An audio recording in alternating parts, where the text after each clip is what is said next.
புனித மரியின் மாசற்ற திரு இருதயப் பெருவிழா. புனித மரியன்னையின் அப்பழுக்கற்ற கரைபடியாத அன்பினை கொண்டாடுகின்ற மகிழ்வின் உச்சமே மரியன்னையின் மாசற்ற திரு இருதயப் பெருவிழா.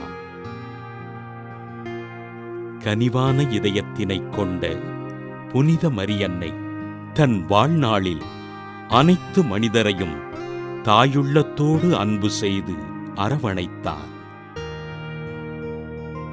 ஆண்டவரின் பிறப்பில் மகிழ்ந்த மரியன்னையின் திரு இருதயம் இயேசு கிறிஸ்து 12 வயதில் காணாமல் போன போதும், அவர் திருப்பாடுகள் பட்டு கல்வாரி மலையில் சிலுவையில் தொங்கிய போதும் சொல்லொன்னா துயரத்திற்கு ஆட்பட்டு ஆண்டவரின் இறப்பினை மனவலிமையோடு தாங்கிக் கொண்டார்.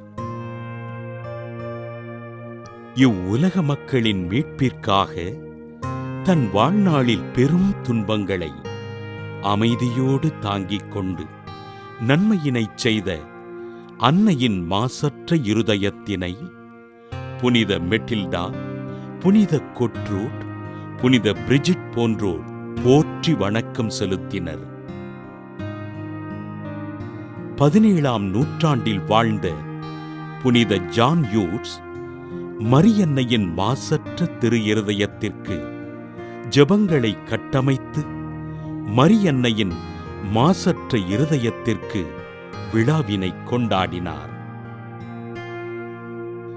1917ஆம் ஆண்டு போர்த்துக்கல் நாட்டின் பாத்திமா நகரில் காட்சி தந்த மரியன்னை தான் அறிவித்த 2ஆம் இரகசியத்தில் ரஷ்யா கம்யூனிச கொள்கைகளிலிருந்து மனம் திரும்பும் என்றும் தன் மாசற்ற இருதயம் வெற்றி பெறும் என்றும் அறிவிக்க ரஷ்யா கம்யூனிச கொள்கையை விட்டு மனம் திரும்பியது.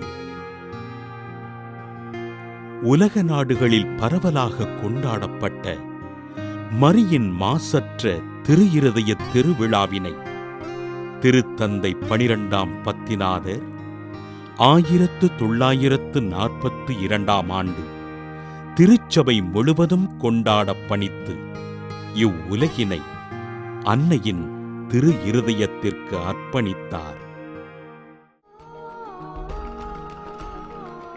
புனித மரியன்னையின் மாசற்ற திருவிழாவினை கொண்டாடுகின்ற நாம் நமது குடும்பங்களை அன்னையிடம் அர்ப்பணித்து ஜெபிப்போம்.